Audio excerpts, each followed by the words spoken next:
pessoal, tudo bem com vocês? Estamos iniciando mais um programa Proseando aqui pela TV Votorantim e Rádio Votorantim. Antes de anunciarmos o convidado de hoje, você que quer participar do programa ou tem uma sugestão de pauta, basta enviar um direct via Instagram ou Facebook. O nome do convidado de hoje é Diego Dionísio. Ele é folclorista, jornalista e vice-presidente da Comissão Paulista de Folclore. Vamos conhecer um pouquinho da história dele? Vamos lá! Bom, meu entrevistado de hoje é uma pessoa que eu conheço há um tempão, na verdade conheço desde de adolescente. Tive o primeiro contato com ele através do Revelando São Paulo, que é, na minha consideração, o maior evento de cultura tradicional do nosso Brasil.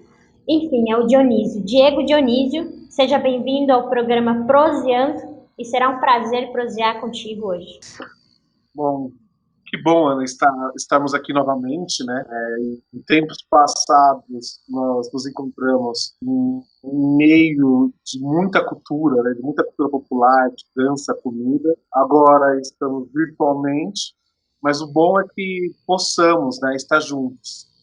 E agradeço muito a você, espero que você e os seus ouvintes podem gostar da nossa prosa. Fico muito feliz por isso e gostaria que você iniciasse o programa falando um pouquinho das origens. O que eu quero dizer com isso? Nós sempre começamos do início de alguma coisa. Eu mesmo tenho a minha história e acredito que o Dionísio tem a dele. De que maneira, Dionísio, aconteceu essa relação com a cultura tradicional, com a cultura popular? Porque a gente sabe que você vem trazendo isso para o seu trabalho até hoje, né? Como comunicador, jornalista, pesquisador, né? Há mais de 20 anos folclorista, pesquisador. Então, gostaria que me falasse um pouquinho dessa trajetória, dessa origem. É muito engraçado, Ana, porque eu sou filho de caipiras, né? Aliás, a minha mãe ela mora no interior, a minha família está lá no interior. Eu fui criado a meio de catira, de moda de viola, de comida no fogão a lenha. E só que a gente vai ficando adolescente, vai criando os hábitos urbanos e eu fui criado então no meio dos violeiros, da catira, das folhas de reis, do fogão a lenha. Só que a gente vira adolescente e aí vem essa ânsia de ser urbano, de ser contemporâneo e tudo mais. E eu fiquei afastado, né, dessa minha vivência e fui fazer faculdade de comunicação, que é a minha primeira formação acadêmica, né? E quando eu fui para a faculdade, a ideia era trabalhar com documentários. No meu imaginário já estava trabalhar com comunidades tradicionais. Eu não imaginava como seria, mas eu já gostaria de viajar nas aldeias, para as vilas caiçaras. Eu sempre fui muito desta relação humana. E aí um professor meu da universidade falou assim: olha, Dionísio, vai ter um festival de cultura e você não quer me ajudar a fazer esse programa? Eu falei, vou, né? Não estou fazendo nada. Quando eu cheguei lá, porque eu que sempre fui uma pessoa que consumia muito cultura, fiquei enlouquecido de ver Congo, Moçambiques, São Gonçalo, Nossa Senhora chegando, carros de boi, um monte de comida, banda, que é o Festival Revelando São Paulo. Isso foi em 2001. Eu fiquei assustado, falei assim, meu Deus, que universo é esse? E eu até digo que eu fui picado pelo mosquitinho naquele dia, porque a partir dessa minha experiência como estagiário numa universidade para um festival, de 2001 até os dias de hoje, eu tenho dedicado a minha vida ao folclore, ao patrimônio material, às culturas populares. Você imagina que eu fui para fazer um estágio de jornalista e fiquei 17 anos neste festival de cultura tradicional paulista, onde tive grandes mestres, a começar por Toninho Macedo, que é o idealizador do Revelão São Paulo, a Neide Rodrigues Gomes, também uma outra pesquisadora ligada à Comissão Paulista de Folclore. Hoje, eu sou da Comissão Paulista de Folclore também, que é onde o Toninho e a Neide, entre outros, me apresentaram. E eu tenho transitado, assim, nos últimos 5 anos, entre pesquisa, né, esse lado jornalista, produção cultural, né, e patrimônio material. E nessa transversalidade de pensar em como fazer das minhas produções culturais uma maneira de salvaguardar o nosso folclore vivo, o nosso patrimônio material. Então, o meu resumo de história é isso. Assim, é um caipira que, durante o tempo, não se reconheceu caipira, e, por meio do serviço, eu tive novamente essa reaproximação com o meu eu, com a minha família, e eu não saberia fazer outra coisa a não ser estar com os caipiras, os tropeiros, com os caiçaras, o povo da folia, com o gadeiro, o mundo. Essa é uma síntese de quem é o Dionísio. Sim, quando você cita o caipira, eu entendo, porque eu cresci em sítio e eu tenho, assim como você tem exemplos como o Toninho Macedo, a professora Neide, né, em memória da professora Neide, eu cresci com um caipira, que é meu pai também, há mais de 20 anos divulgando Revelando São Paulo pelo Jornal dos Romeiros, que é um jornal impresso, que cresceu junto com Revelando, e eu lá quando era criança. Eu acho muito importante essa valorização, principalmente na agregação desses mais de 200 municípios que participavam desse evento muito importante. Então eu quis começar essa entrevista a partir disso, principalmente porque o Revelando ele parou, né? Na verdade teve o ano passado, em 2019, só que foi com uma outra instituição, foi totalmente diferente, houveram críticas, enfim, em relação a isso. Então, eu gostaria que o Dionísio desse a opinião dele referente a isso. Será que vai voltar? Vai acontecer de novo, Revelando na mesma essência, na mesma maneira, com a frente do Toninho Macedo novamente, ou até mesmo com a Baçaí? Será que existe essa possibilidade? Tem uma coisa, né? Isso eu já conversei bastante com o Toninho, na verdade, muito bom isso, né? O Revelão São Paulo, aquele festival de 10 dias, não era o produto fim. Na verdade, é o meio. Porque o Revelão de São Paulo é um trabalho diariamente de revelar, de colocar luz nessas figuras que ficam à sombra. Na capital, o festival, ele é a confluência, né? A confluência dessa capitalarização, como eu mesmo posso falar, ele conclui isso e fica durante 10 dias dando visibilidade na grande capital que é São Paulo. Só que o Revelão São Paulo ele é muito além de um festival. O Revelão São Paulo é um processo, uma lida diária de encantamento, de envolvimento, de diálogo com esses detentores, né, das práticas materiais, com gadeiros, os colegas de reis, o povo da culinária e do artesanato, com o poder público, com o poder privado, ou seja, eu falo isso que esse Revelando que foi idealizado por Toninho em 97, ele tem uma ação muito maior do que ser só 10 dias. Né? É um trabalho realmente contínuo. Uma coisa que é importante falar, é um trabalho contínuo que vem de uma longa pesquisa e trajetória do próprio idealizador. São 30 anos deste grande pesquisador, Toninho Macedo, caminhando pelo Vale do Ribeira, Vale do Paraíba, em todo o estado, registrando e fazendo esses diálogos. Imagina que em 96, 97, não existia muito essa pauta para a política pública de culturas populares. O Revelão São Paulo, então, a partir de 97, que surge, ele vem para trabalhar não só o festival, não o evento, ele vem para trazer o discurso de sim, olha, existe sim as culturas populares, existe o ciclo de reis, existe o artesanato culinário. E aí, como é que nós vamos dar continuidade, permanência nisso? Então, é muito engraçado. E quando fala Revelando São Paulo, que é o que aconteceu no ano passado, foi lindo, tem todas essas críticas, eu acho que vale enquanto evento. Né?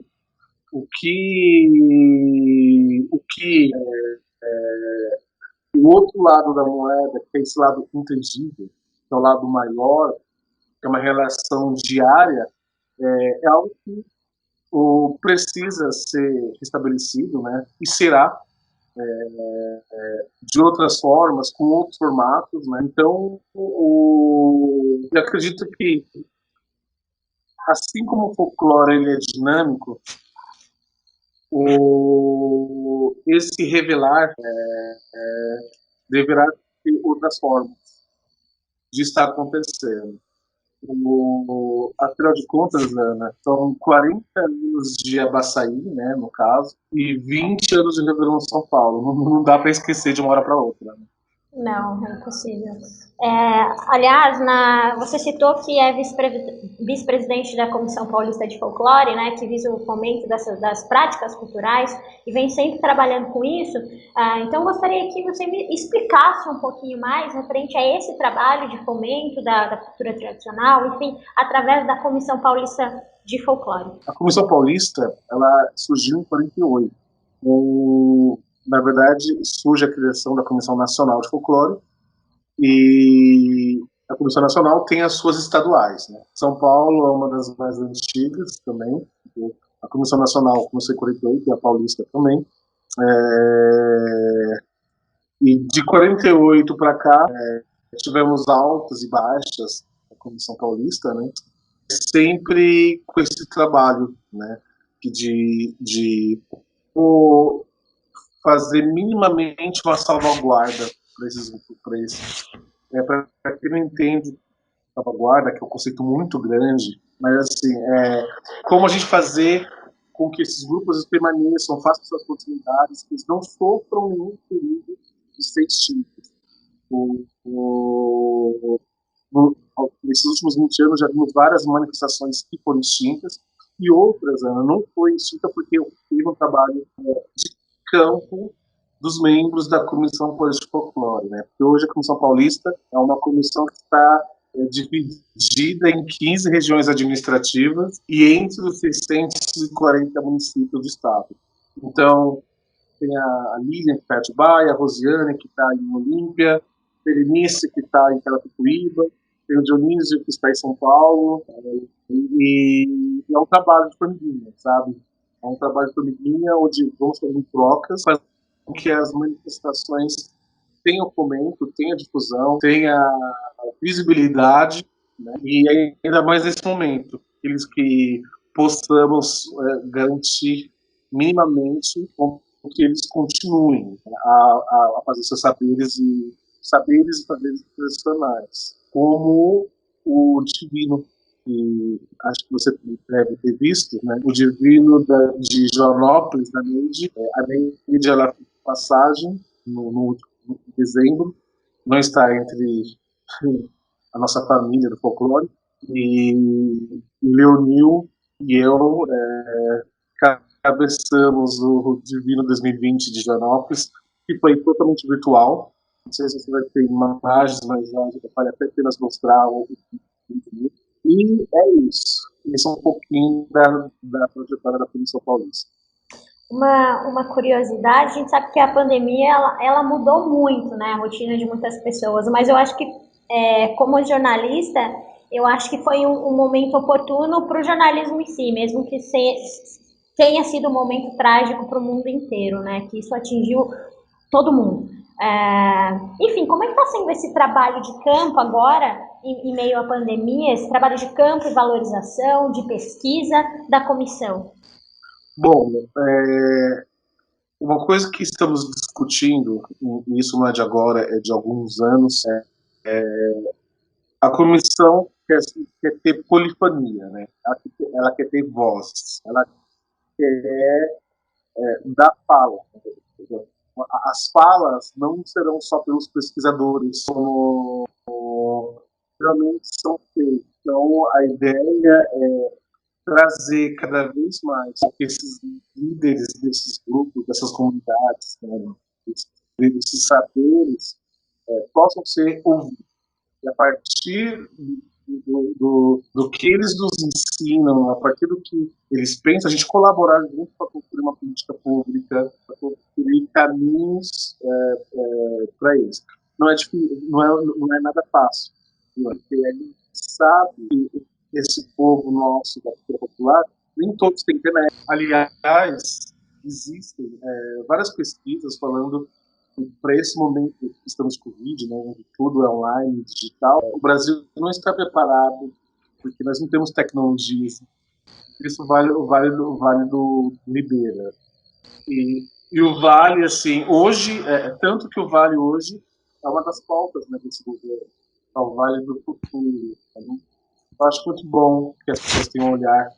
É uma região do estado de São Paulo lindíssima, onde tem muitas comarias. Acho que você já deve ter ido para Iguape, em alguma das comarias. Claro! Aliás, Iguape é uma das cidades mais antigas do Brasil. Culturalmente, essa região do Vale do Ribeira é riquíssima, não discordo de você, muito pelo contrário, eu concordo totalmente. Ainda mais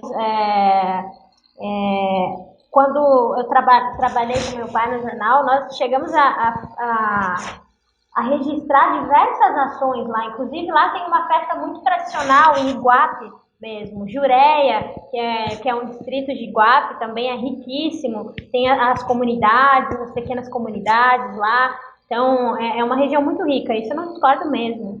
Inclusive, eu considero uma das regiões mais bonitas do Brasil, né? Olha, eu considero, até falo que para os paulistanos que precisam conhecer o interior, o nosso interior.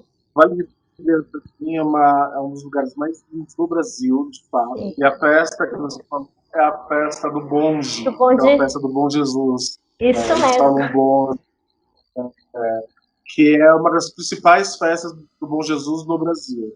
Para quem não conhece, é uma cidade no extremo sul de São Paulo, uma das primeiras cidades também, né, a serem construídas, uma arquitetura incrível, ela é patrimônio, é reconhecida como patrimônio cultural, paisagístico, mas não me lembro agora, desde 2008, se não me engano. É uma cidade linda, com uma arquitetura linda, com um povo incrível, e que mantém viva as tradições, não só a festa do Bonde, mas a festa do Divino, a Santíssima Trindade, que é ímpar, o fandango caiçara, inclusive o fandango da Jureia, onde você foi, da família Prado, e é impressionante, Ana. Como todo ano a gente precisa estar junto, fortalecendo esse grupo, né? Porque a família Prado já tentaram tirar eles de lá, da Jureia, já tentaram, mas graças a Bom Jesus e a todas as forças tem mantido, assim, tem continuado essas manifestações por lá. São Paulo é incrível, né? E se revelar São Paulo é uma delícia. Assim. Eu gosto muito. Sim. Inclusive, Dionísio, uma experiência que foi pelo próprio Revelando que eu tive foi na Romaria das Águas, que foi em Iguape. Foi uma experiência insana para mim, porque esse dia eu estava andando com os barquinhos, né, que seguem a imagem, e começou uma chuva tremenda e eu com a câmera na mão, eu só sei que eu fiquei toda encharcada e foram 4 horas, acho, no barco, e você também estava, inclusive no barco da frente, e foi uma das melhores experiências que eu tive através do Revelando mesmo em Iguape. Ana, revelando o revelando. Exatamente. O Toninho, com a pesquisa dele no Vale do Ribeira, ele já tinha levantado algumas romarias fluviais e depois de muitos anos de diálogos conseguiu fazer esse não é uma trajetória, é fazer esse acontecimento, que era um acontecimento. Imagina que era fazer uma mobilização dos pescadores locais, colocar os grupos religiosos de vários segmentos e por 4 horas fazer um passeio pelo Rio Ribeira, fazer uma procissão pelo Rio Ribeira, com o Bom Jesus, com Nossa Senhora Aparecida, com São Benedito, perdemos que tivemos a Nossa Senhora da Estrela do Mar, e era uma loucura. Era uma loucura no bom sentido, que era eu que organizava toda a logística, e não por ser um evento. Assim, é aí que eu falo para você que o Rio de São Paulo não é um evento. A própria Rouparia das Águas. Né?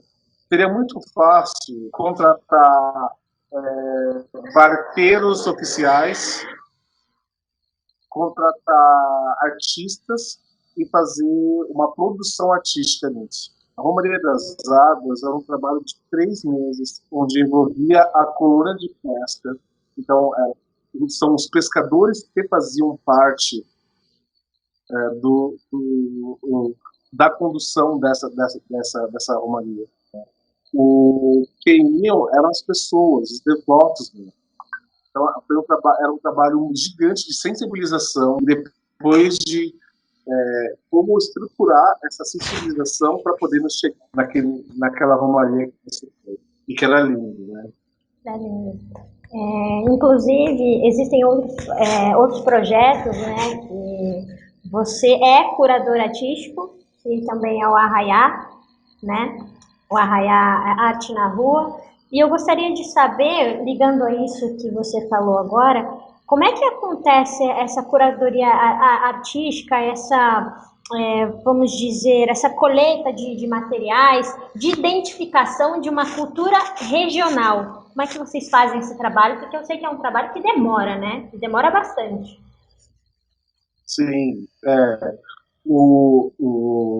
No caso do Arraial, tivemos acho que 60% de aproveitamento da pesquisa do Toninho, né? E é uma coisa, e é até legal, porque o Toninho me fala assim, ó, eu vim aqui, revelei, né? E é bom quando se revela, porque quando se revela se fomenta.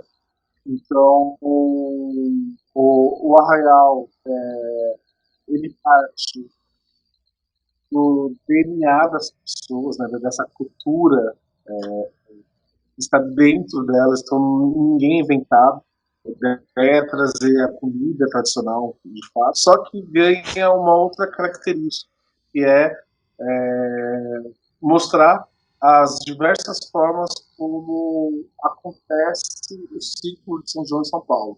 Então, você imagina, né, que aqui em São Paulo temos 6 quadrilhas, são quadrilhas com 60, 100 pessoas, gigantes, que são as famílias, são as quadrilhas nordestinas, aquelas quadrilhas shows. Né?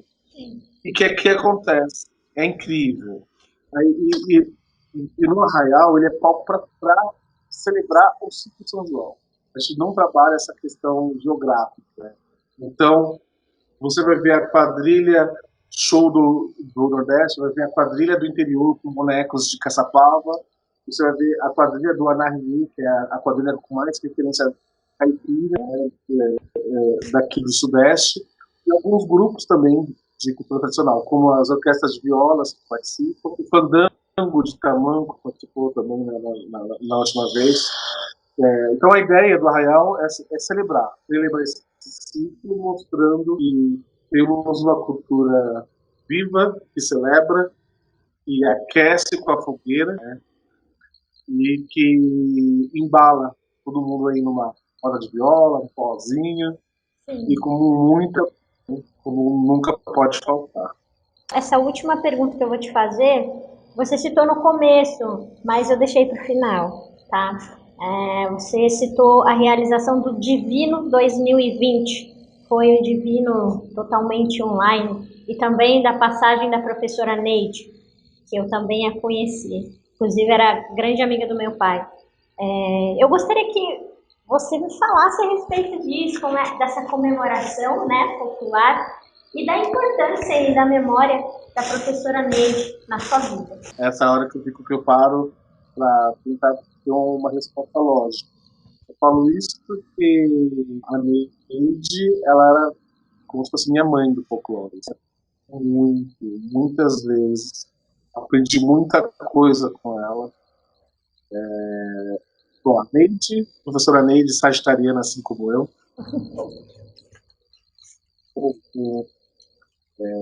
Que tem ânimo para tudo. Né? Primeiro, falar da professora Neide, né? Que ela viveu pro folclore. Sabe? É uma pessoa. Quem conheceu minimamente sabe o quanto ela se dispôs para trabalhar a música, né? Ela era etnomusicóloga, então ela sempre teve a música permeando todo o trabalho dela. E nos últimos 10, 11 anos, ela levantou as informações do Divino em Joanópolis, onde ela morava, e ela avivou a festa, né? Já acontecia a festa lá em Joanópolis, daí ficou adormecido. Nos últimos 12 anos, ela colocava um fogo no povo lá para rua e fazer o divino. E é impressionante, porque eu mesmo, assim, eu lembro todos os anos da Neide me ligando e falando assim, Vinícius, nossa, fomos pro sítio, deu 2.000 cavaleiros, fizemos 800 quilos de arroz durante o mês para a gira da Folha de Rei, para a gira da Folha do Divino, fizemos 1.000 terços do Divino, e, bom, foi impressionante ver esse crescente desse trabalho, que é um trabalho de todo, porque a Neide, ela foi que incentivou, mas as pessoas foram se apropriando desse divino. E tanto que a última ação que a Neide fez foi o Centro do Divino, Centro Cultural do Divino, que tem uma capela, uma Catedral do Divino, que ela doou para a igreja. Ela construiu uma catedral do Divino.